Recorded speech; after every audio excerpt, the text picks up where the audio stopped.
نصيحتي في الله يا إخواني أن تطلبوا العلم بلا تواني وتلزموا في المرسلين وعلى آله وصحبه أجمعين. رب اشرح لي صدري ويسر لي أمري واحلل عقدة من لساني يفقهوا قولي. ربنا انفعنا بما علمتنا وزدنا علما. اللهم أعنا على ذكرك وشكرك وحسن عبادتك.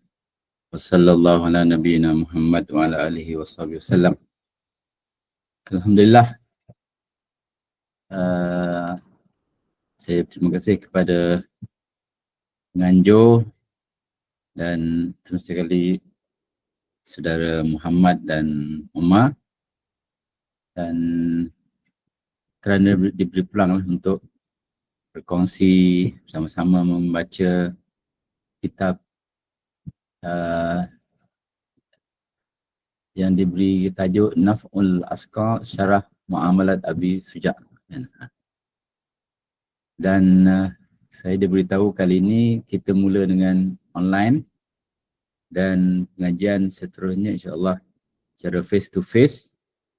Cuma tempat tu akan diusahakanlah di mana dan waktunya seperti yang diiklankan dalam WhatsApp group, insya-Allah setiap Isnin malam Selasa selepas Isyak 8.45 sampai ke 10.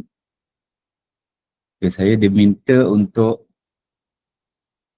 membaca kitab ini. Asalnya suruh dia diminta untuk membaca kitab Matan Abi Suja' lah, bab muamalat, dan kitab kebetulan ada kitab yang mensyarahkan bahagian muamalat oleh, kita akan terangkan nanti pengarang dia dan semua sekali. Dan kitab ni kitab moden, kitab syarah kepada Abi Suja' ni, kitab moden, diterbitkan tahun 2019. Dan saya rasa sebelum kita mula dengan pembacaan kita kepada kitab Matan Abi Suja' dan syarahnya,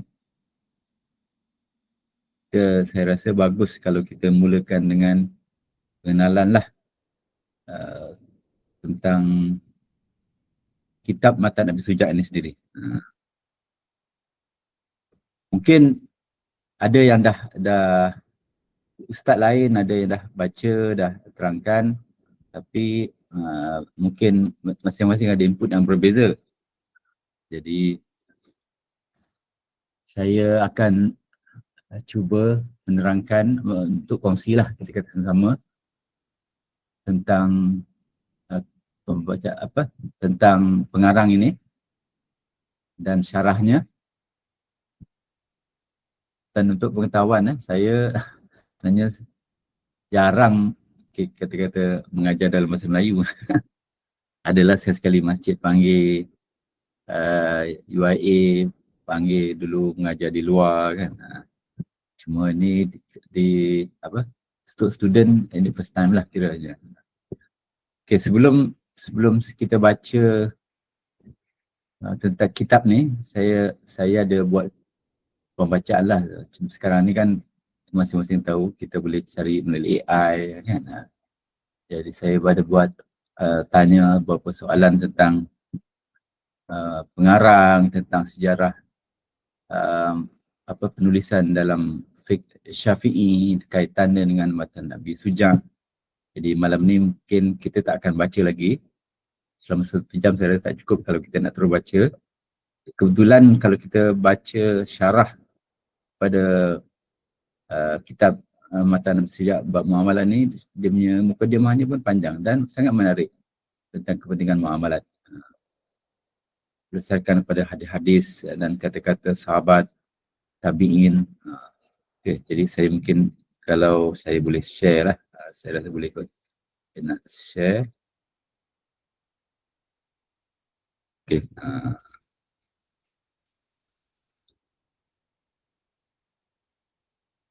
Okay. Ini saya tanya AI. Dia tolong syarahkan sebelum tulis. Okay. Siapa itu Abu Suja'. Dan apa itu kitab Matan Abu Suja'? Abu Suja', Al-Imam Abu Suja' Ahmad bin Al-Husain bin Ahmad Al-Asbahani Syafi'i. Kalau kita tengok nama dia Al-Asbahani, nisbah pada kita biasa dengar lah, Madinah, kota Isfahan. Satu bandar di Iran sekarang. Dan zaman dahulu memang satu pusat keilmuan. Dan kalau kita mengkaji tentang fiqh Syafi'i, dia ada famous dengan aliran salah satunya ialah Khurasan, kan kita akan tengok nanti. Dan dia ni dekat dengan Khurasan. Khurasan pun salah satu bandar, satu wilayah lah di Iran, kita akan tengok nanti. Bermazhab Asy-Syafi'i merupakan faqih Syafi'i termuka pada abad ke-6 Hijrah. Hidup sekitar abad ke-5 hingga ke-6 dan wafat tahun 593 di Basrah, Madinah. Basrah, bandar Basrah, satu kota pelabuhan sekarang di Iraq. Okey, kalau kita tengok dalam tabaqat, kitab-kitab tarajim, Imam Abu Suja' ni terkenal dengan sifatnya yang faqih, abid, ahli ibadat, zahid, kita kata zuhud lah, yang terkenal dengan waraknya. Kalau kita orang Melayu, kita selalu silap, kita cakap dia itu seorang yang alim. Alim tu betul lah kan, cuma nak menggambarkan ketakwaan tu, kita biasa menggunakan istilah alim. Sebenarnya itu tak tepat. Kalau ulama dia gunakan zahid, abid, warak, itu lebih tepat kan. Bandingkan alim. Alim tak semestinya warak kan. Apa masa warak? Waraknya berhati-hati dalam urusan agama kan. Alim dia tahu aja ilmu, tapi dia tak semestinya dia amalkan kan. Diceritakan beliau pernah berkhidmat sebagai qadi, kita panggil sekarang hakim lah, di kota Basrah. Kemudian meninggalkan jabatan. Ni saya tak ubah kan. Ini kalau Indonesia panggil jawatan dia lah. Kita panggil jabatan kan. Untuk tafarruq lil ibadah. Dia kenal sebagai guru besar seorang dia, Syekh Kabir dalam fiqh Syafi'i. Dan karangan dia yang kita sekarang tengah nikmati ini, iaitu Ghayah al-Ikhtisar fi al-Fiqh. Ghayah al-Ikhtisar fi al-Fiqh. Dikenali juga dengan nama Taqrib fil Fiqh atau Matan Abu Suja'. Ini Matan Abu Suja'. Dia macam itulah. Macam Imam Syafi'i bila tulis Ar-Risalah, dia tak panggil pun kitab dia tu Ar-Risalah kan. Orang panggil aja Risalah.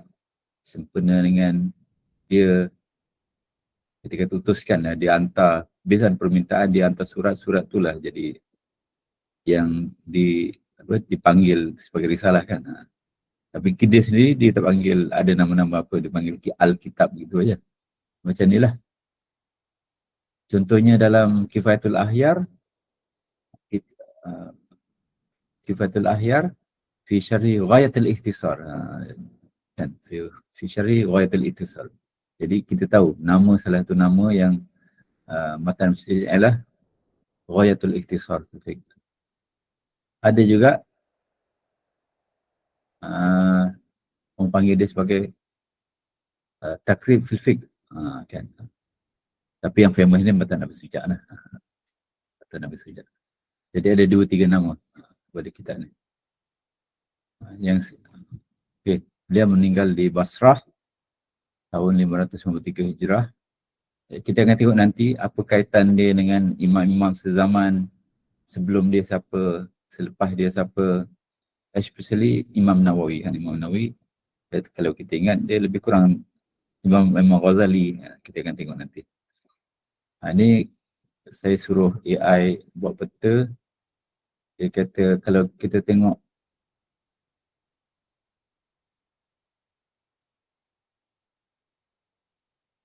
Iran, dia sekarang Syiah lah kan. Dalam kurun ke-10 saya tengok macam mana satu pemerintahan yang memaksa semuanya mengikut Syiah, Isna Syariah kan. Dari sejak itulah, tapi sampai sekarang ada juga berbakilah Sunni seperti di sepadan Iraq kan, Kurdistan di sepadan dengan Turkmenistan, di sepadan dengan Afghanistan, kita kata orang-orang Balochistan, Hormozan, daerah Hormozan sekarang ni, ni masih lagi ada lagi yang Muslim, especially inilah 3 wilayah ni lah. Even kita tengok Isfahan ni, Isfahan ni di tengah-tengah Iran. Dia kalau Tehran di utara, Khorasan di dekat dengan Turkmenistan. Okay. Juga Sunni banyak di dekat kawasan yang dekat dengan ni lah, dengan kawasan Teluk Arab lah, kawasan Bandar Abbas ni kan, bandar rupanya daripada Persi kan, Bandar Lenggeh, Bandar Lenggeh, Bandar Abbas, famous lah. Okay. Kemudian tentang kitab Matan Abi Suja' itu sendiri.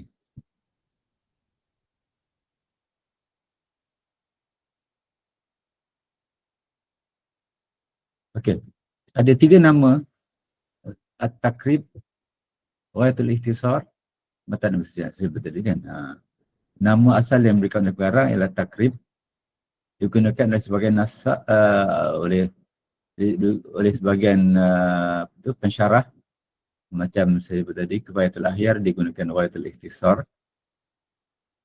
Kebetulan kitab Kifayatul Ahyar ni saya ingat saya baca, saya belajar secara rasmi lah masa saya tingkatan 3 sekolah Arab dekat Johor. Kifayatul Ahyar. Matan Abi Suja' ni yang popular lah, digunakan di madrasah, di pesantren, seluruh dunia panggil Matan Abi Suja', semua kenal. Ketiga-tiganya merujuk kepada kita yang sama. Okey, tujuan penulisan. Tujuan ni sebab nama pun matan kan, dia nak buat satu rumusan fiqh. Tak payahlah kita kata sibuk dengan khilaf ulama, even dalam Syafi'i, tentang apa tu dalil-dalil. Kita tahu Syafi'i pandangan dia satu ni saja. Kan? Dan kebetulan juga kalau kita tengok dalam sejarah perubahan fiqh, memang era ini, Quran ke-5, Quran ke-6 memang kita kata penumpuk, ramai yang menumpukan dalam, bukan sekat dalam fiqh saja, tapi dalam semua mazhab, dalam semua aliran ilmu memang menumpukan kepada penulisan matan. Sebab matan ni orang Arab especially dia buat ingatan kan, dia bila hafal matan kan, kata yang famous, kalau kamu hafal matan dapatlah ilmu tu kan. Sebab bila matan tu dia dah rumuskan semua kan, jadi kalau tak faham kita just baca, kita tak syarah dia lah kan. Kalau syarah pun tak cukup, kitab Hawashi senang. Jadi at least kita dah hafal. Itu sesuai dengan kebanyakan orang. Lainlah macam Imam Syafi'i kan, macam mana dia menghafal kitab Muwatta Imam Malik dalam beberapa hari saja kan. Dia ceritakan 9 malam saja dia boleh hafal kitab Muwatta. Kalau kita tengok ada yang terbitkan sekarang ni 1000 muka kan, 1000 muka 9 malam saja kan. Okey, jadi dia merumuskan kitab fiqh, memudahkan hafalan. Memang tujuan dia untuk hafal matan-matan kan. Juga menjadi rangkuman hukum muktamad fiqh. Jadi saya sebut tadi kan, dia tak ada khilaf, tak ada dalil, dan dia cuma pilih kaul yang muktamad. Kaul jadid ke, kaul qadim ke, ada juga kan kaul qadim yang tapi less than 10 kan. Disusun dengan gaya mukhtasar, ringkas tapi padat, dengan ringkas, tepat dan padat. Okey, kandungan dan struktur. Dia panggil kitab yang cukup untuk 4 robok kan. Kitab fiqh ni kita boleh bagikan famous zaman itu, sampai sekarang pun masih lagi ramai yang menggunakan istilah ni, dipanggil fiqh ni kita boleh bagi 4 bahagian: ibadat, muamalat, munakat dan jinayat.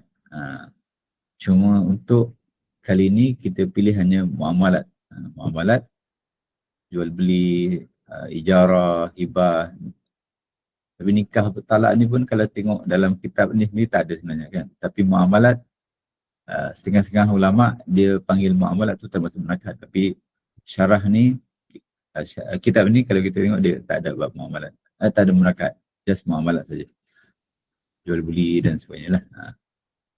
Okey, keseluruhan kitab ni kita kata keseluruhan kitab ketika Matan Abdul Sujah dia dikatakan ada lebih 1,200 masalah fiqh. 1,200 masalah fiqh. Okey, ini ulang lagi sekali. Metod penulisan berdasarkan kaul jadid, ya, kebanyakan kaul jadid lah. 99.9% ada beberapa masalah je kan. Kaul yang famous dengan kaul qadim. Macam yang famousnya masalah kita sekarang ni solat antara maghrib dan isyak, waktu dia tu, waktu maghrib dengan isyak tu adalah berdasarkan kaul qadim kan. Kaul jadid katanya waktunya lagi pendek kan. Tapi kebanyakan kaul kita guna kaul jadid lah. Mazhab Syafi'i, Imam Syafi'i selepas dia berhijrah ke Mesir, itu adalah kaul jadid. Kaul qadim semasa Imam Syafi'i berada di Iraq. Imam Syafi'i ini seorang yang suka mengembara kan. Hidupnya penuh dengan kembara ilmu. Dilahirkan di mana? Palestin kan? Di Palestin. Di Gaza, Palestin. Kemudian mak dia bawa ke Mekah sebab dia ni kan orang di Quraisy kan, daripada Bani Muttalib. Jadi untuk nak kekalkan dia punya susu galuh tu, dia bawa ke Mekah. Dan ke Mekah, pergi ke Madinah. Semasa dia masih kecil lagi tu sebenarnya kan, dia masih belasan tahun kata silakan ke Madinah sampai Imam Malik meninggal. Kemudian balik pergi ke Yaman. Dia bertugas sana sampai kemudian pergi ke Iraq, ke Mesir. Masya-Allah. Jadi kalau siapa yang biasa pergi ke luar negeri, kita kan tahu, kita kan rasa macam mana kita hijrah tu akan kita akan belajar kan. Okey, itu cerita Imam Syafi'i pula kan. Mengikut tarjih fuqaha Syafi'i yang terdahulu, Syirazi, Al-Ghazali, kita akan sebut nanti kan. Matan Abdul Sujah ni dia sebab dia akan pilih hanya satu saja kan. Jadi dia perlu pilih qaul rajih lah. Sebab untuk matan ni ditujukan untuk kita kata sesuai, even untuk semualah, even kanak-kanak pun. Saya ingat masa saya belajar di sekolah agama, orang Jawa panggil sekolah agama. Dia belajar Mata'ul Badrain. Tapi Mata'ul Badrain dia bukan matan lah, tapi dia style macam matan sebab dia tak ada dalil. Tujuan dia untuk mubtadi'in, orang-orang. Jadi dia hanya kita kata even untuk budak-budak pun, saya ingat masa tu saya pun sekolah rendah lagi kan, darjah 4, 5, 6 baca kitab daripada yang rubung ibadat, muamalat, munakat, jinayat tu semua baca. Yang faraid aja tak baca daripada tu, baca kitab lain. Jadi dia kitab yang banyak masalah tapi tak ada satu pun dalil. Itu style matan kan. Tidak menyebut dalil secara langsung. Fokus pada hukum akhir mazhab, yang ra'yul rajih dalam mazhab. Tiada perbandingan mazhab, memanglah kan, sebab dia majlis Syafi'i je kan. Dia tak ada sebut mazhab lain. Macam kita kalau siapa baca Fiqhul Manhaji kan dalam mazhab Syafi'i, Fiqhul Manhaji, dia memang tumbuhan Syafi'i dan itu ada dalil lah, tak apa. Siapa-siapa yang belajar Fiqh Taharah, solat, siam ke Departemen Fiqh kan, kita akan baca Fiqhul Manhaji dalam mazhab Imam Syafi'i. Dia memang tumpu mazhab Syafi'i, tapi ada juga satu dua dia sebut juga alat lain, satu dua sebab dia tujuan dia bukan kitab perbandingan mazhab, tapi kadang-kadang dia ada je sebut, tapi yang ni taklah. Kitab Matan Abi Sujat, gaya sangat sistematik, setiap bab disusun tertib, logik dan kemas. Kita akan tengok nanti macam mana susu galur penulisan fiqh Syafi'i yang memang ada setengah-setengah ulama tu kenapa dia susun, kenapa dia tulis, tujuan dia pada masa itu untuk susun saja. Susun dari segi daripada ibadat, muamalah, perkara jenayat. Dan lepas tu semua akan di-follow. Macam contoh kalau dalam usul fiqh, dalam kelas belajar usul fiqh kan, macam mana peranan Imam Al-Ghazali dalam menulis, kita kata menulis Al-Mustashfa kan. Bila dia menulis Al-Mustashfa, sebelum tu orang menulis juga usul fiqh daripada Imam Syafi'i Ar-Risalah sampai ke zaman Al-Ghazali. Bila Al-Ghazali perkenalkan, kita kata usul fiqh ni boleh bagi kepada empat ketika bab utama, bab mabahis utama kan. Selepas tu orang semua ikut sampai sekarang kan. Kita akan tengok nanti macam mana dalam era penulisan mazhab Syafi'i ini dan di mana kedudukan pengarang ini ya, dan kitab ini. Okey, kedudukannya.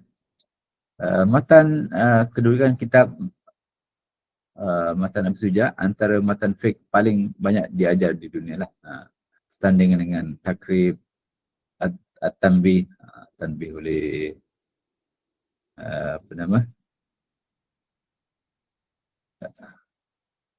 Tanbih Muazzab Syirazi, Minhajul Talibin Nawawi kan. Tapi saya rasa matan Abi Sujat ni lagi banyak lah kan. Menjadi teks wajib di madrasah, pondok, pesantren, universiti Islam di dunia Arab, Nusantara, Afrika Timur, Asia Selatan. Asia Selatan banyak juga kan. Kalau kita tengok sekarang lah mazhab Syafi'i tersebar. Kalau di Asia Selatan banyak dia ada beberapa negara, contohnya Sri Lanka kan, Muslim di Sri Lanka mazhab Syafi'i. Di sebelah dia India bahagian selatan macam Kerala, bahagian Kerala tu dia Syafi'i kan. Maldives Syafi'i kan. Kalau kita tengok kenapa dia orang tu Syafi'i mungkin dari segi sejarah sebab kebetulan mereka menerima Islam daripada Yaman Syafi'i kan. Jadi bila yang mengajar tu Syafi'i, jadi mereka pun mengambil juga sekali. Sebab itu kita teori yang mengatakan Islam, kita ada yang kata daripada Cina, ada yang mengatakan daripada Yaman kan. Tapi yang lebih logik ialah daripada Yaman, sebab buktinya kita mazhab Syafi'i kan, semua dia Asia Tenggara kan. Kalau ikut logik, kalau daripada Cina, Muslim di Cina, mazhab dia Hanafi kan. Kita Syafi'i, jadi sebab itu di Thailand, di Malaysia, Indonesia, Filipina kan, semuanya Syafi'i. Okey, jadi teks wajib. Di antara asas dijadikan asas bagi banyak syarah dan hasyiah. Fathul Qaribil Mujib oleh Al-Ghazi, Hasyiah Al-Bajuri oleh Bajuri lah. Al-Iqna oleh Khatib Syarbini. Imam Khatib Syarbini ni dia syarah, Masya Allah, kitab dia barakah kan. Bila dia syarahkan kitab Minhajul Talibin Nawawi, kitab tu jadi famous, jadi rujukan rasmi sampai menjadi rujukan rasmi di mahkamah-mahkamah kan, sampai di Malaysia sekarang ni kan, jadi rujukan rasmi. Dalam masa yang sama bila disyarahkan kitab ni kan, Matan Nabi Sujat, kitab Iqna juga famous kan. Saya belajar semasa saya di UM, belajar dengan Tok Guru saya, Ustaz Saleh Haji Ahmad, baca kitab Iqna.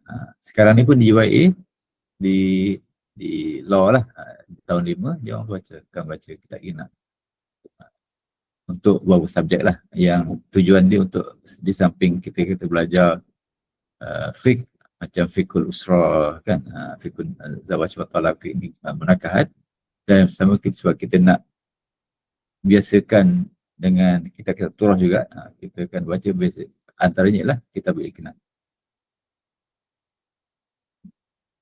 Kifayatul Ahyar saya sebut tadi kan, saya sendiri belajar di sekolah Arab di Johor.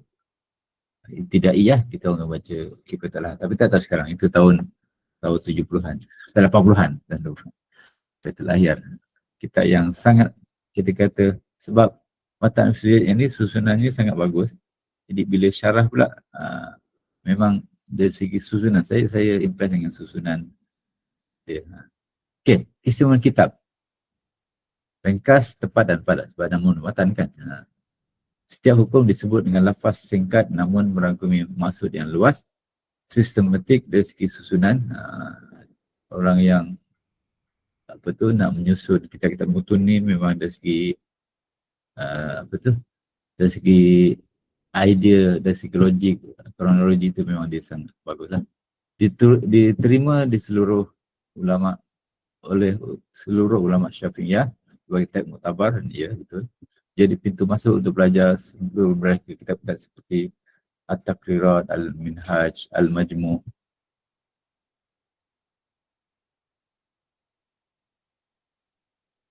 Okey, kita pindah kepada kita lah, senang suku.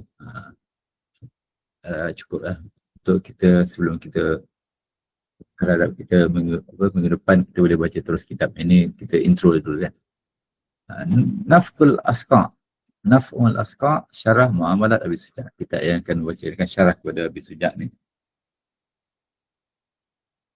Kitab kalau nak tunjukkan, ni kitab dia. Kitab yang ni lah version yang PDF yang kita boleh download.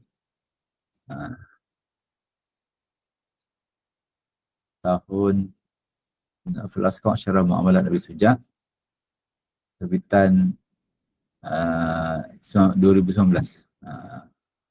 Di kitab ni ditulis yang pensyarah kepada Abi Sujat ni lah yang dia orang bertiga, Umar bin Muhammad bin Tahir bin Hussein Al-Kaf, Ahmad bin Muhammad, ni mungkin ada beradik lah kan, tengok nama ni, Ahmad bin Muhammad bin Tahir bin Hussein Al-Kaf, Muhammad bin Allah bin Mahsan Al-Attas, Maktabah Tarim Al-Hadisah, Hadramaut. Berapa? 384 muka.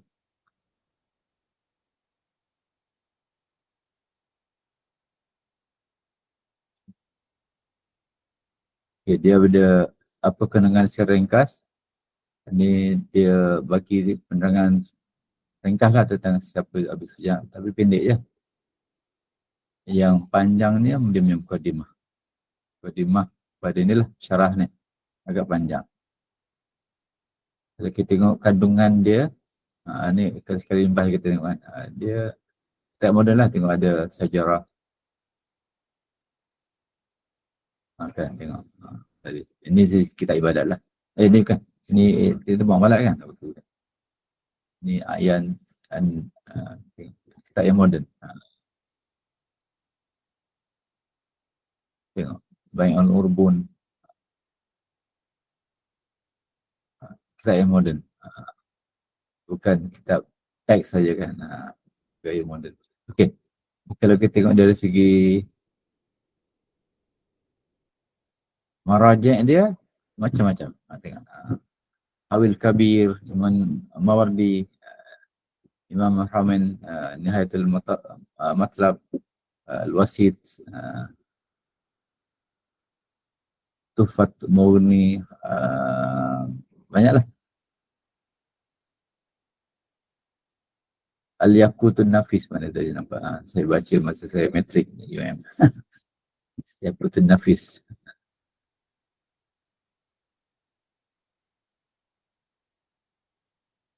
Murni Mukhtar saya baca masa saya master di Jordan.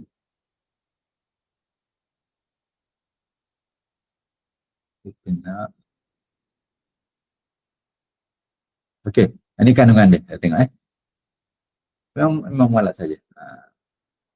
Al-bai' ahkam al-bai' suar al-ba'dil buyu' al-manhi anha ma'asiyati aqlil bai' suar al-ba'dil buyu' manhi anha ma'abutrani aqlil bai' al-buyu' salatu asya' yasihu bai' bai'u kulli tahirin muntafin bihi mamluk. Riba al-khiyar al-qard salam akul istisna ar-rahan al-hajar as-sulh walah dhaman kafalah syarikah sampai ijarah ju'alah ihya'il mawat al-umrah rukbah wadi'ah. Okay. Aksamul uqud. Okay, habis.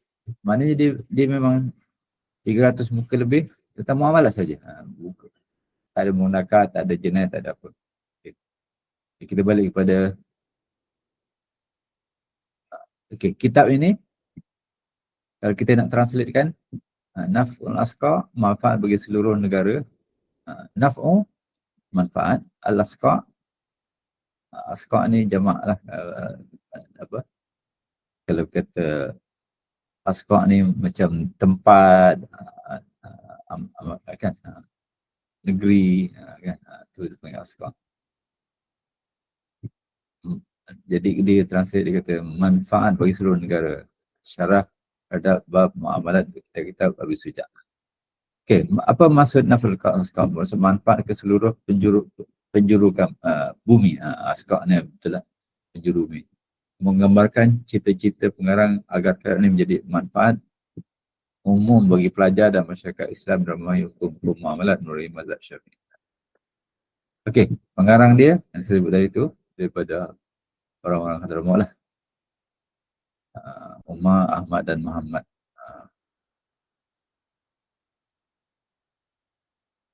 Okey, kandungan. Dia syarah seluruh bab muamalat.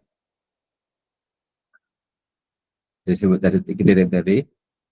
Ya, di manhaj dia syarah lafzi, penjelasan istilah, tafsir fikih, keterangan hukum, takrir dan tarjih, penetapan pandangan. Dia dalam kadang-kadang dia sebut juga kan, kita kata kalau ada masalah ni sebenarnya ada hilaf, lepas tu betul dia kata mana yang rajih. Contohnya kan, contoh, tapi bukan dalam ni lah. Contoh dalam fiqh al-manhaji, siapa baca fiqh al-manhaji, contoh yang famous selalu dia sebut, tapi jarang dalam fiqh al-manhaji, cuma 1-2 tempat saja. Contoh dalam kes al-hamal, kita kata dalam mazhab Syafi'i, boleh seorang itu hamil dalam bab ibadat lah, atau taharah, hamil 4 tahun maksimum kan. Dan itulah pandangan yang rajih dalam mazhab Syafi'i, yang dipilih dalam mazhab Syafi'i.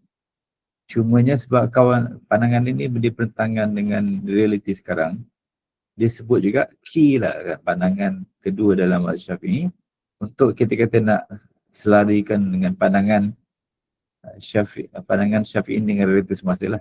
Dia sebut juga pandangan. Seolah-olah macam pengarang tu dia nak kata sebenarnya kami prefer yang pandangan kedua ni, tapi dia tak sebut lah kan. Sebab dia kata dia orang tu bukan murajih macam Imam Nawawi kan, Rafi'i. Cuma dari segi sudut hati dia orang tu sebenarnya dia prefer pandangan.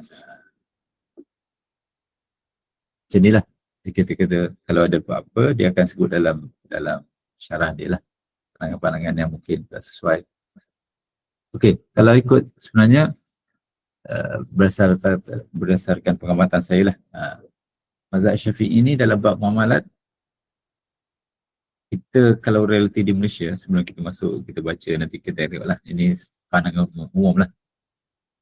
Kita sebenarnya, kita banyak juga kita tak apply Syafi'i kan, dalam bab muamalat. Saya lama dengan perbankan Islam, saya punya pengamatan, saya nampak memang kita, saya tak pasti berapa persen, tapi banyaklah. Contohnya yang biasa saya sebut, masalah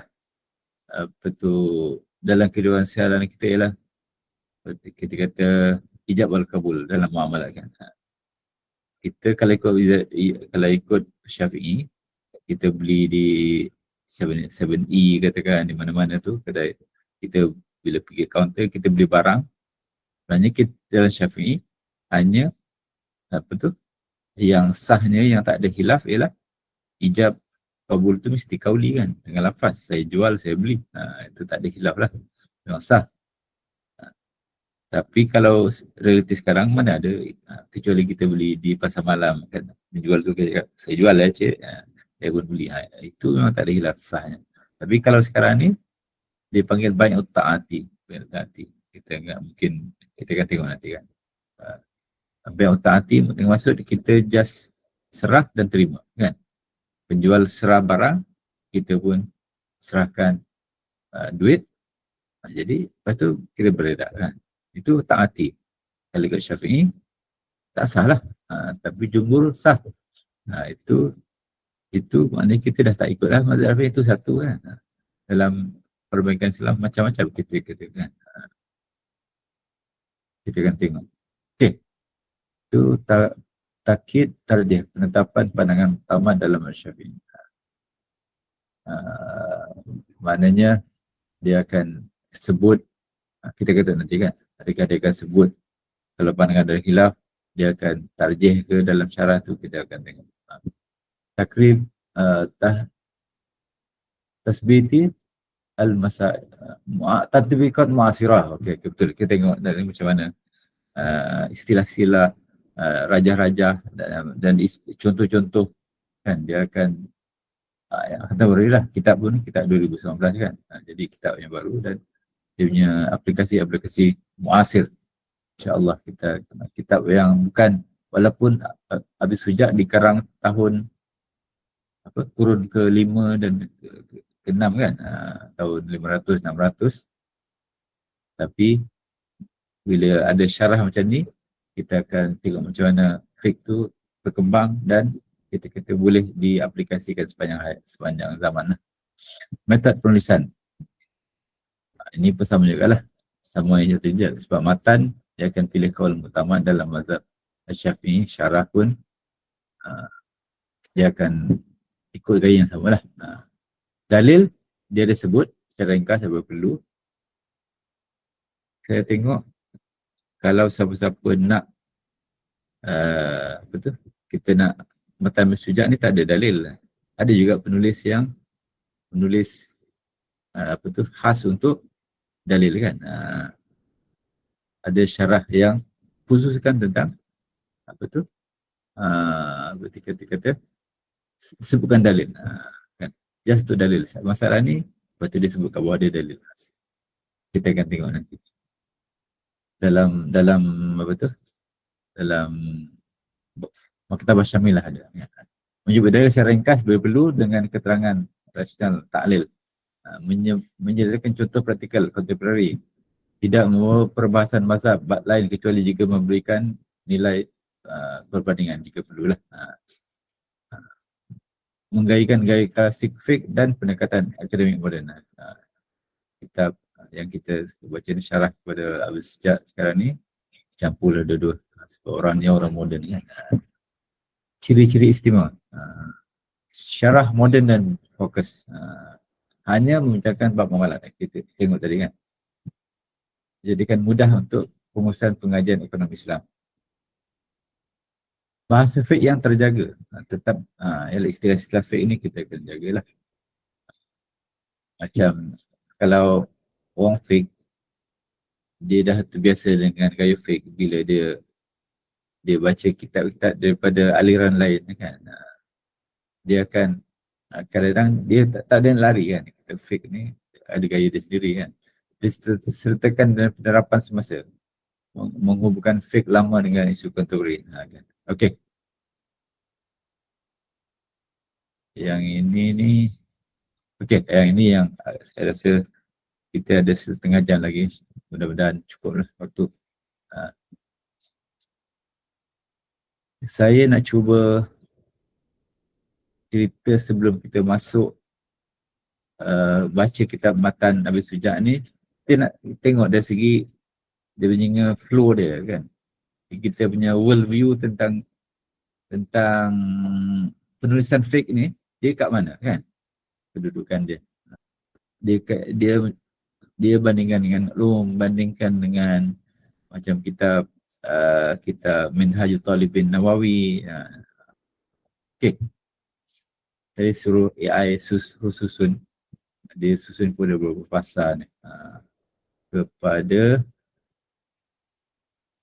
8 fasa. Kita akan nampak. Ni macam soalan kita baca Tarikh Tashrih sejarah fiqh. Okay. Imam Syafi'i rahimahullah, yang kita semua tahu, dia ada kitab Ar-Risalah, dia ada kitab Al-Um, dan kita semua tahu Imam Syafi'i bermula dengan Ar-Risalah sebelum Al-Um. Sebab itu kita kata ini adalah metod Syafi'i, dan metod ini kemudian dikenali dengan metod apa tu? Al-Usuliyin, kalau kamu belajar usul fiqh ataupun mutakallimin. Metod mutakallimin sebab dia berhujah, banyak menggunakan banyak menggunakan logik, macam cara ulama-ulama ulama-ulama akidah ilmu kalam banyak menggunakan logik. Cara ini juga diaplikasikan oleh kebanyakan penulis-penulis buku yang mengikut cara ini, yang diudah oleh Imam Syafi'i bila dia menulis Al-Um kan. Okey. Ar-Risalah kita sebut Ar-Risalah kan belum. Ar-Risalah kan kitab kitab pertama tentang yang dulu tulis yang sampai kepada kita berkaitan dengan usul fiqh. Al-Um, himpunan fatwa, istinbat dan ijtihad Imam Syafi'i. Kitab fiqh. Kitab usul dulu baru fiqh. Berbeza dengan cara penulisan Hanafi. Ulama-ulama Hanafi, Imam Abu Hanifah, Hasan Syaibani, Zufar kan, Abu Yusuf, empat tokoh dalam Hanafi ini yang pandangan mereka itu dibukukan oleh Hasan Syaibani. Semuanya berkisarkan fiqh. Usul fiqh Hanafi hanya yang famous ialah Al-Bazdawi tulis kan 200 tahun lepas tu kan.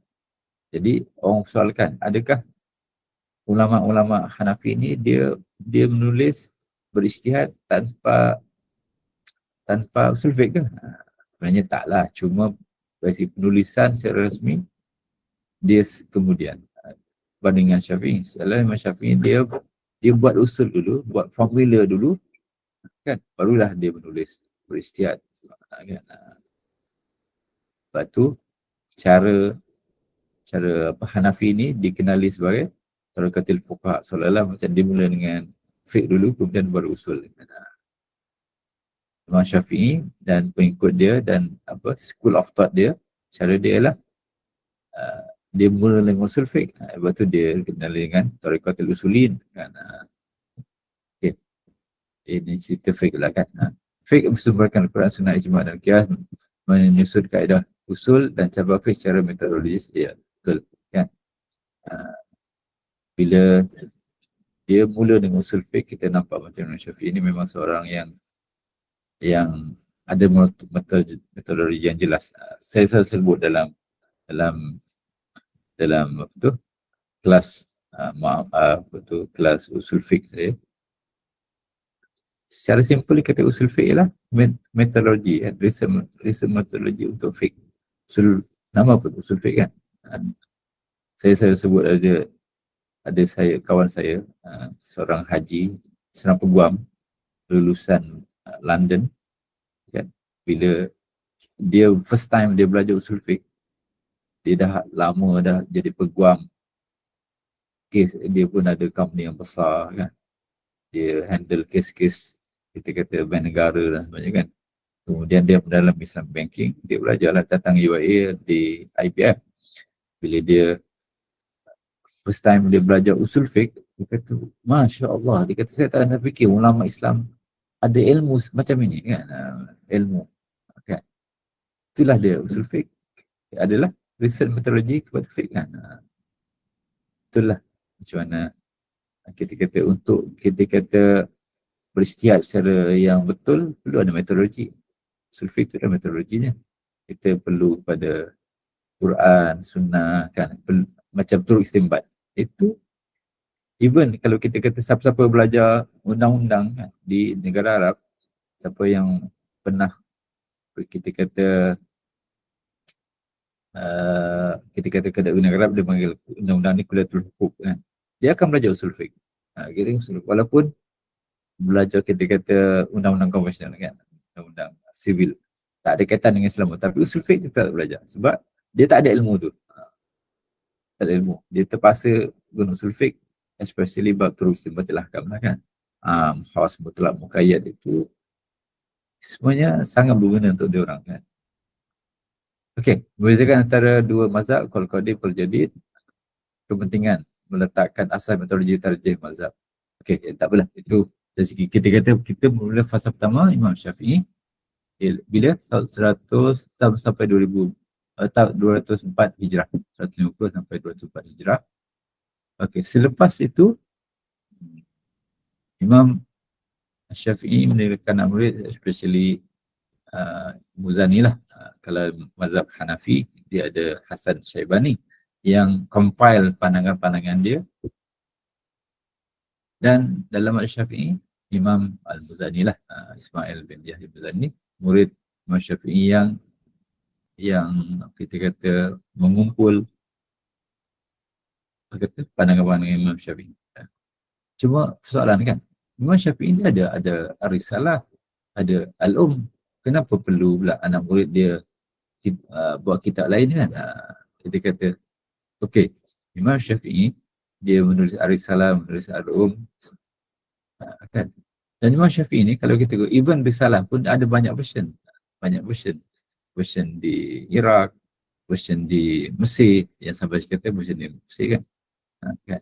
Even Imam Syafi'i semasa menulis tu, dia ada juga kita kata dia berfatwa, dia mengajar, pandangan-pandangan tu kita ada dalam kita kata dalam Ar-Risalah atau dalam tapi pandangan itu ada pandangan Syafi'i. Ya, jadi semua itulah bila Imam Syafi'i meninggal dunia, Imam Muzani dia kumpulkan semua pandangan, especially pandangan-pandangan yang tak ada dalam Risalah, tak ada dalam tapi difatwakan oleh Syafi'i. Jadi dia kumpulkan dan terkenal dengan Mukhtasar Al-Muzani lah. Sama dengan Imam Hasan Syaibani Hanafi, dia pun kumpulkan yang terkenal dengan kutub Zahir Riwayah, kan, Zahir Riwayah. Okey, Imam Muzani wafat tahun 264. Dia 24 dalam berapa tu? 60 tahun lepas tu, kan. Jadi dia kumpulkan semua pandangan Syafi'i secara rasmi dalam inilah asas kepada mazhab Syafi'i, kan. Kalau kita baca Ar-Risalah Al-Um macam tak cukup sebab ada pandangan-pandangan yang tak ada dalam Ar-Risalah yang banyak pun yang tak ada dalam tu, kan. Dan selepas penulisan selepas kita kata selepas Muzani, semuanya akan refer kepada Mukhtasar Muzani. Kita akan tengok nanti. Merangkumi pendapat Syafi'i dalam bentuk padat tanpa dalil menjadi teks pengajaran utama selepas wafat Syafi'i, menjadi asas kepada sumber Mukhtasar selepasnya. Jadi itulah belakang mazhabnya. isunya lah tanpa dalil lah. Lepas tu kita kata banyak ulama'-ulama' lepas tu dia berhujah. Imam Nawawi contohnya kan, dia datangkan dalil. Imam Shirazi, dia datangkan dalil. Okay, itu kira kedua, Al-Muzani. Fasa ketiga, tadwin dan pengembangan, especially oleh Al-Mawardi, melalui kitab Al-Hawi, Al-Hawi Al-Kabir. Al-Hawi Al-Kabir. Siapa-siapa yang biasa dengan penulisan Al-Hawi ni, Imam penulisan Imam Mawardi, kita akan tengok memang dia style dia ringkas, tepat dan padat. Tapi kitab ni bukan kitab ringkas tepat dan padat nah. Cuba saya buka dalam, kita ada masa lagi 40 minit, 20 minit lagi. Sekejap Al-Hawi, nanti kasi share Al-Hawi, kitab Al-Hawi, Al-Hawi, Al-Hawi. Okay, Ahlul Kabir Mawardi.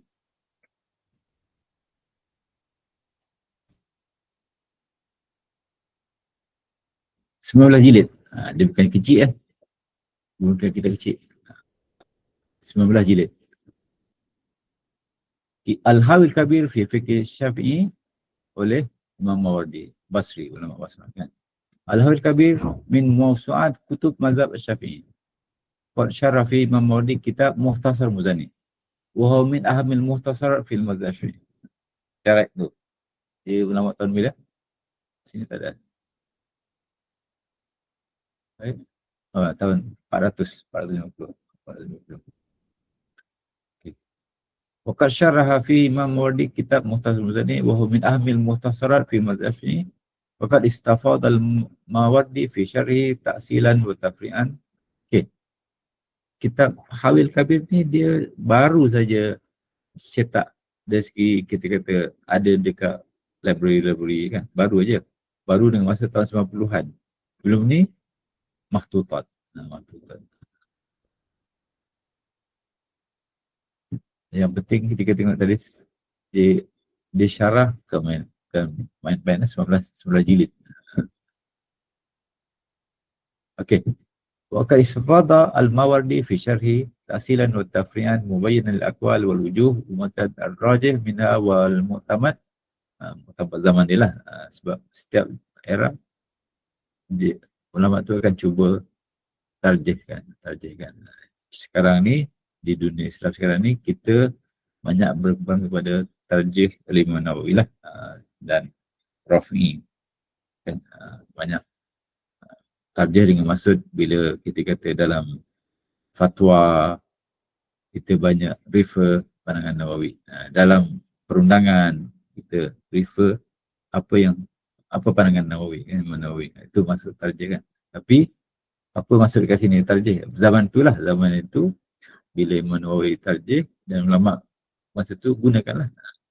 Begitu juga kita kata nanti kita akan tengok sekejap lagi zaman sebelum Nawawi ada juga Ghazali zaman tu kan, Ghazali tarjih. Zaman itu ulama Syafi'i guna pandangan tarjihat Ghazali, itulah. Okey, kita tengok ini semula jilid lah. Contoh dalam bab muamalat, muamalat ada tak? Al-Buyu', kitab Al-Buyu'. Ini satu kita kata kita sambil-sambil lah. Kita tengok ini cara Syafi'i dan manhaj ini terpakai sampai sekarang. Apa maksud, apa yang saya nak sebut ialah macam mana Syafi'i metod dia konsisten. Dia mula dengan tahara, solat, jenazah, zakat, siam, lepas tu buyu'. Tengah-tengah mazhab dia lepas tahara, solat, haji semua tu kan, dia jam kepada nikah. Adalah mubarir dia kan, nikah dulu berbandingan kita muamalat. Syafi'i memang kita guna manhaj ni. Okey, ini kita tengok kan. Ini sebagai contoh lah. sebab kita ada masa lagi 15 minit. Kitabul Buyu'. Bab ma amarallahu bihi wa nahanhu minal mubaya'at wa sunanin nabi fihi. Qala Syafi'i. Lepas tu qala Mawardi. Daripada sini ni, inilah Mukhtasar Muzani. Mawardi syarahkan. Al-aslu fil ihlal al-buyu' kitabullahi wa sunnatu nabihi wa ijma'il ummah. Amal kitab. Okay. Saya suka baca kitab-kitab Mawardi ni. Mawardi, siapa tahu, dia terkenal dengan Ahkam Sultaniyah kan. Kitab yang sangat famous dari segi siasat syariah. Kemudian dia kata political science lah kan. Islamic political science. Tapi kita tak tahu sebenarnya Imam Muzani ni, Imam Mawardi, dia mensyarahkan kitab Mukhtasar Muzani, dan kitab ni sangat-sangat berharga sebab ulama-ulama semuanya mesti nak tahu pandangan Syafi'i, kena tahu kena refer kepada Muzani, Mukhtasar Muzani. Untuk faham Mukhtasar Muzani kena refer Mawardi. Jadi ulama selepas itu semuanya refer kepada Mukhtasar Muzani. Daripada Hawil Kabir oleh Mawardi tahun 450. Ulama kita yang kita tengok sekarang ni 500 lebih kan. Jadi dia sebelum tu lah. Okey, kita balik back to fasa ketiga, era Tadwin. Tadi kan Mawardi dah, yang lain ni mungkin kurang sikit kan. Rawiyani, Kafal Syashi, Al-Busiri, Al-Isfiraini kan. Mungkin tu kurang, tapi Mawardi sangat terkenal lah, Hawil Kabir. Ini pun terkenal juga lah. Nihayah Al-Batrab oleh Juwaini.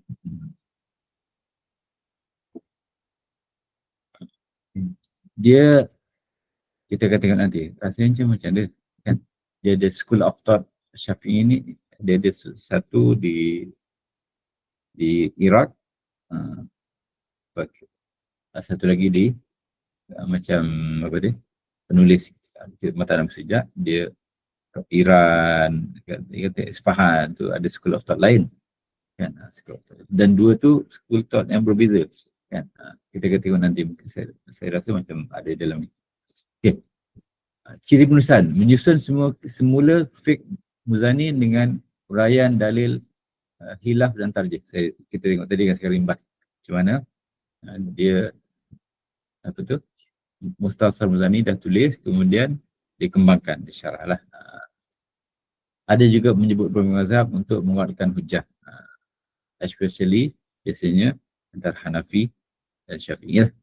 Hanafi dan Syafi'i, dan kadang-kadang Maliki.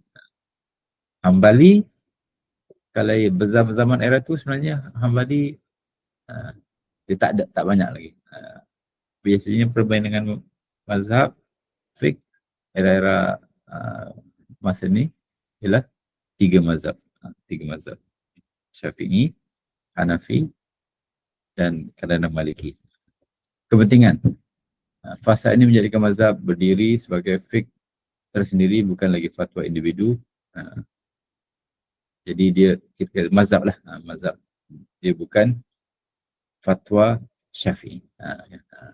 Kita seperti Hawi menjadi encyclopedia fiqh mazhab fiqh, ya. Ialah 19 fiqh. Kita tengok 19 jilid kan, macam mana kita kata ulama boleh tulis berpuluh-puluh jilid kan zaman tu. Kita biasa panggil encyclopedic ulama-ulama yang bila menulis alim mausu'i, berpuluh-puluh jilid. Macam sekarang ni pun masih ada lagi kan, macam Allahyarham Baba Zuhaili, dia menulis Fiqhul Islam Adilatul 11 jilid. Dia mengarang kitab tafsir dia kan, 15 jilid. Masya Allah kan. Kita Kalau student UIA, kan, bukan student A lah, semua universiti lah, kalau menulis tesis PhD 5 tahun 300 muka je. 3 tahun 300 banyak tu kan. 300. Ada yang tulis tesis PhD 200 muka gitu kan. Itu mengambil 3 tahun. Ini Masya Allah, berpuluh-puluh jilid. Okey, era keempat. Ada berapa minit lagi? 10 minit. Fasa keempat, era pengukuhan sistem dan tarjih pertengahan. Imam Shirazi. Imam Shirazi ni famous lah, kitab At-Tanbih dan Muhazzab. Imam Muhazzab, Tanbih. Kitab Tanbih. Saya rasa ada dalam ni.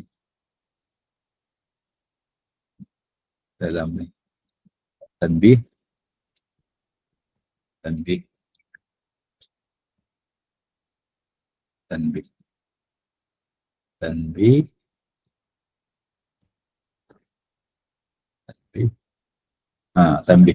Shirazi. Dia ulama' ni dia kita akan tengok sekejap lagi. Especially Ghazali lah. Dia bila menulis ni dia ada kitab version pendek, ada version sederhana, version panjang. Tanbih, satu lagi Muhazzab. Tahzib version pendek, Tanbih version pendek, Muhazzab version panjang. Lepas itu dah panjang ni kitab Muhazzab, Imam Nawawi datang syarah pula. Jadi ensiklopedia, kitab majmuk dia tu kan. Masya Allah. Kitab yang ada barakah kan. Yang orang ambil berat kan. Orang ni tulis, orang ni syarah, orang ni bagi buat hasyiah kan. Lepas tu ada pula dah panjang-panjang tu dia buat khulasah pula kan. Masya Allah. Ada matan, buat bait syair pula kan. Masya Allah. Okey, kita Tanbih dan Muhazzab. Muhazzab. Fiqh Imam Syafi'i. Muhazzab, Tanbih. Ini tulisan Imam Shirazi. Shirazi ulama' Iraqiyin. Shirazi ni Shiraz di Iran dah sekarang ni. Ramai rupanya ulama' Syafi'i ini di Iran. Cara penulisan menyusun grafik dengan struktur paling sistematik. Okey. Dia datang selepas Mawardi. Mawardi ni 450, tak lama lepas tu kan. Shirazi. Dan Shirazi ni terkenal dari segi, kalau Mawardi terkenal dengan syarah Muzani, kalau Shirazi dia terkenal dari segi penyusunan secara sistematik. Kita tengok tadi Imam Mawardi memang dia terkenal seorang yang sistematik, memanglah kan. Tapi masa tu seolah-olah macam dia tak, kita selalu panggil istilah mustakir, dia tak permanent lagi kan. Tapi penyusunan fiqh yang ada lagi kita daripada zaman Shirazi sampai sekarang seolah-olah dah permanent kan. Shirazi orang yang terawal yang menyusun ibadat, muamalat, uqubat, ni kan sistem tu. Memang terkenal. Dia antara pelopor penyusunan yang dari segi kita kata ibadat, muamalat, munakat itu memang okey. Kita kata dari segi susunan kat dalam tu kan. Muamalat tu mula daripada apa, berakhir dengan apa kan. Itu maksud saya. Jadi Shirazi dalam Muhazzab, dalam Tanbih ni, peranan dia itu sangat besar kan? Menggabungkan dalil dan tarjih ringan menjadi teks pengajian formal di madrasah Baghdad dan Naisabur pada zaman itulah. Menjadi modal pengajian fiqh Syafi'i, dijadikan asas sebagai syarah besar seperti Al-Majmu' saya tadi kan, kitab Muhazzab, kemudian disyarahkan oleh Imam Syafi'i, Al-Majmu', oleh kerana Imam Nawawi kita kata Allah sayang kepada dia walaupun dia banyak menulis kan, boleh macam-macam. Bila sampai ke majmu' dia tak siap kan, sampai kepada kitab riba kan, dan disambung oleh ulama lain. Siapa ya? Suki. Kemudian Suki pun tak sempat. Kemudian disambung oleh ulama Azhar zaman moden ni kan, lanjut Mutii.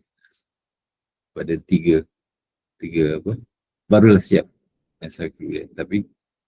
Tapi yang famous ni orang rujuk biasanya Majmu' sampai bab riba tu oleh Imam Nawawi. Okey, fasa kelima, era integrasi dua aliran, Iraqi, saya sebut tadi kan, Iraqi dan Khorasani. Kalau kita tengok peta ni kan, macam mana, saya ringkaslah. Ini di Iraq, yang ini di Khorasan. Kan? Ini satu aliran, yang ini satu aliran. Iraq ni terkenal, dia ialah kalau kita belajar fiqh, kita kata aliran yang moden, yang banyak menggunakan, kita kata kias kan. Yang sini ni kalau ikut kajian, dia kata ulama-ulama sini ni, kita sebut dari segi aliran Syafi'i lah. Dia lebih tradisional, lebih preserve matan, lebih kita kata tradisional lah kan, tradisional. Yang ini moden kan. Yang Iraq dan sebelah sini moden, yang sini jadi apa kaitan dengan sini ni? Kita kata mana tadi? 5 minit lagi. Era fasa kelima, era integrasi dua aliran, Iraqi dan Khorasani. Ghazali lah. Kita kata dia gabungkan dua-dua tu. Ghazali. Imam Ghazali dia dari segi fiqh semua ni sangat besar. Walaupun kita biasa dengan Ihya Ulumuddin sajalah kan. Dan dari usul fiqh Mustasfa lagi, tapi dari segi fiqh sebenarnya besar. Kan? Di mana dia ada Al-Basit, Al-Wasit, Al-Wajiz. 3 kitab, ini versi panjang, versi pertengahan, versi ringkas. Kenapa dia besar peranan dia? Sebab Imam Nawawi, Rafi'i sebelum tu, dia bila menulis macam Nawawi, kitab Minhajul Talibin, dia berasal daripada Al-Wajiz kan. Al-Wajiz tu dia kita kata sebab apa tadi? Sebab yang ini dia gabungkan antara dua school of thought tadi kan, dua aliran pemikiran dalam Syafi'i. Satu yang kita kata lebih terbuka, yang lebih menggunakan kias, logik dan sebagainya. Yang Khorasani yang lebih tradisional. Jadi dia gabungan dua-dua. Okey, menggabungkan dua ni dia sebut kat sini, dia kata Al-Iraqin dia peningkan dalil, peningkan struktur. Yang Khorasani dia preserve dari segi matan, dia cuba nak tarjihkan kan. Jadi dua-dua tak ada sumbangan dia masing-masing. Jadi bila gabungkan, itulah yang kita kata yang especially kitab Al-Wajiz oleh Imam Al-Ghazali ni banyak apa tu, orang kata bagus ni kan. Sebab tu Imam Nawawi sebelum tu Rafi'i, dia penulisan dia based on Al-Wajiz oleh Imam Al-Ghazali. Jadi kita nampak sekarang ni apa peranan Imam Ghazali tahun 505 tadi, 45 Imam Syirazi 476 wafat, yang ini 505. Okay, kemudian Imam Nawawi. Ini sebab sebelum Nawawi sebab kita pengarang ni kan, Abu Suja' Al-Isfahani 593. Era Muhtasarat. Era ni orang suka untuk buat matan, buat mutun kan. Kalau kita tengok dalam sejarah, kenapa ulama zaman ini banyak suka buat matan kan. Kalau kita tengok world view kepada fiqh tu sendiri, kita akan tengok macam mana era ijtihad dah habis. Kemudian bila ijtihad Imam mazhab ni berakhir, yang kalau famousnya bila Imam Tabari meninggal tahun 300 lebih, habislah Imam Masahibul Mazhab kita panggil, yang ada mazhab-mazhab ni kan. Habislah. Imam Tabari adalah orang yang terakhir yang dikatakan ada mazhab, tapi mazhab dia pupuslah sebab tak ada pengikut. Dan lepas itu orang just kita kata kekalkan apa yang ada kan. Business as well, tak ada ijtihad baru, tak ada mazhab baru dah kan. Bila macam tu, daripada 300 lebih tu, orang tu just kita kata kembangkan apa yang ada lah, kembang yang ada. Bila dah kita kata dah stable, dia nak preserve. Kalau dulu dah hilaf semua tinggal, sekarang dah habis dah hilaf tu, dia tarjih. Bila dah tarjih, dia akan kita kata untuk generasi budak-budak supaya hafal, dia preserve dengan cara create matan lah kan, supaya orang hafal. Itu kan. Especially pada zaman ini dah mula taklid, dah mula kita kata ta'assub, dah mula dah fake, dah statik. Dan kita kata apa yang peristiwa yang besar yang berlaku pada zaman inilah, cuba kita tengok apa yang peristiwa besar masa tu kan. Sukut khilafah, sukut Baghdad kan, kejatuhan Baghdad. Kan kata bila sukut Baghdad, dah buku-buku dah kena bakar semua, jadi orang nak preserve supaya kekal warisan tu, dia buat matan supaya kalau ibu terbakar pun yang dalam kita kata dalam minda kita, dalam dada kita masih ada kan. Itu antara penyebab dia kan, kenapa orang prefer buat kitab mutun pada masa tu. Okey, jadi sebab tu kita ada kitab matan Nabi Sujak tadi lah. Kita dah habis lah. Yang ni kita era 593 oleh Abu Sujak. Menjadi matan fiqh paling popular untuk pelajar Syafi'i, dicarakan ramai. Fathul Qarib, Hasyiah, dan Kifayatul Ahyar. Kemudian sebelum kita habis ni, pukul 10 dah. Kita habiskan ni lah. Nawawi. Supaya kita dapat world view. Sebab lepas Nawawi tu, lepas ni tak ada banyak perubahan pun. Nawawi sebelum tu Rafi'i, dia eranya lebih dekat itu. Imam Rafi'i, Syarul Kabir dan Muharrar lah, especially yang famous kan, Muharrar. Nawawi Majmu', Syarah Muhazzab, Rawdatul Talibin dan Minhajul Talibin. Majmu', Syarah Muhazzab, saya sebut tadi tu, dia tak habis. Dia Syarah Muhazzab Sirazi. Rawdatul Talibin lengkap, okay. Tapi dia agak panjang. Dia panjang lah, dia kitab panjang kan. Jadi dia stand alone lah, tak perlu syarah.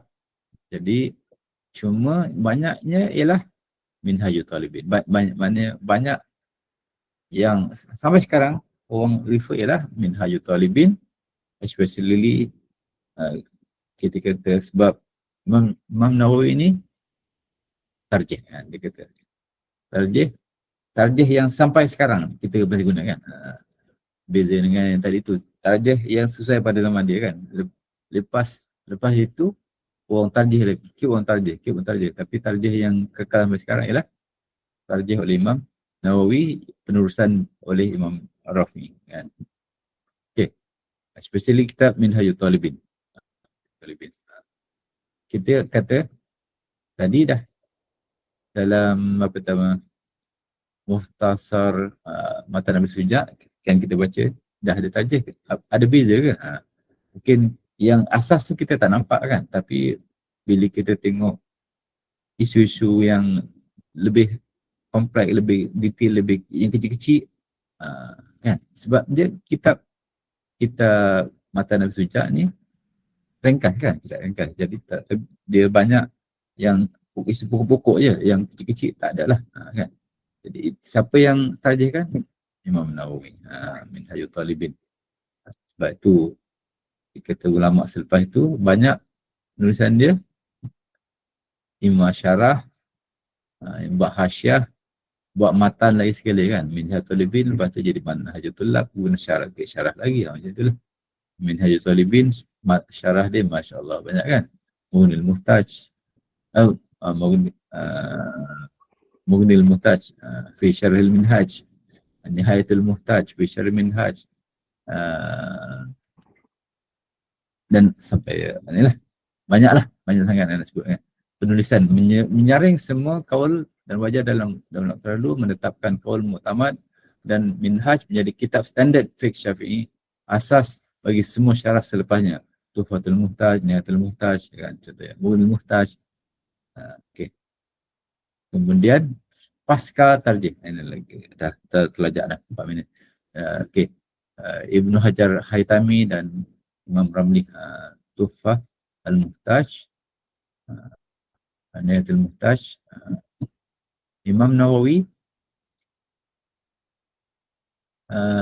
bila ada isu-isu yang dia tak tarjihkan lagi, biasanya ulama akan pilih either one lah, sama ada Imam Ramli atau Ibn Hajar Al-Haytami. Bukan sekalian Imam Hajar Al-Haytami.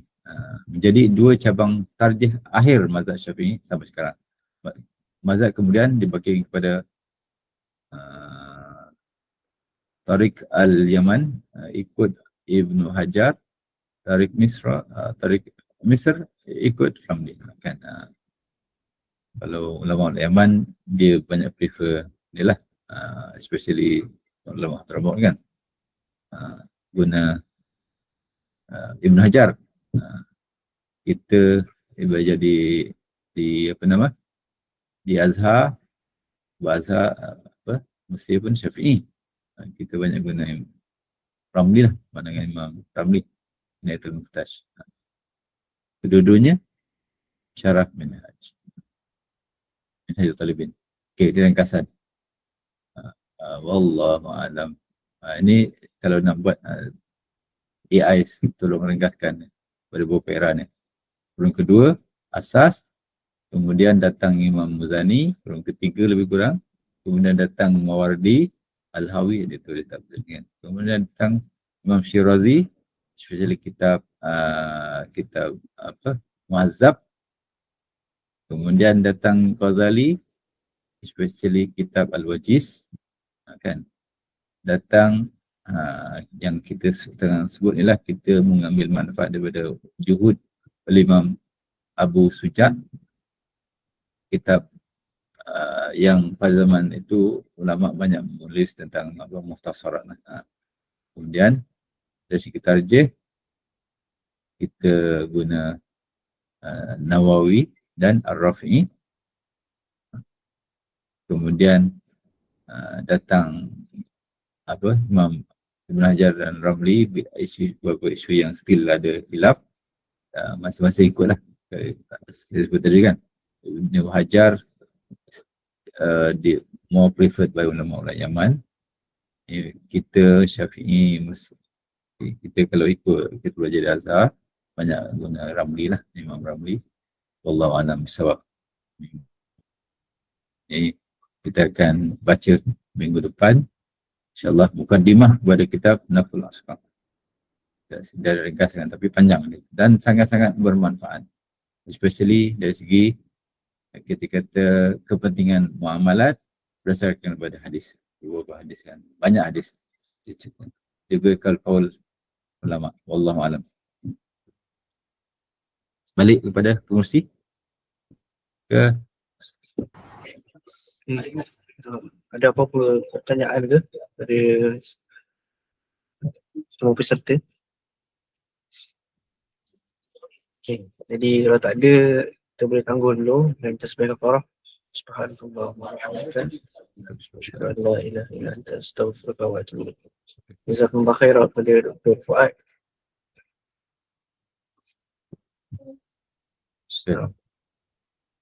Okay, jazakallah khairan aidan lil munazzim. Syukran jazilan. Wallahu a'lam. Assalamualaikum.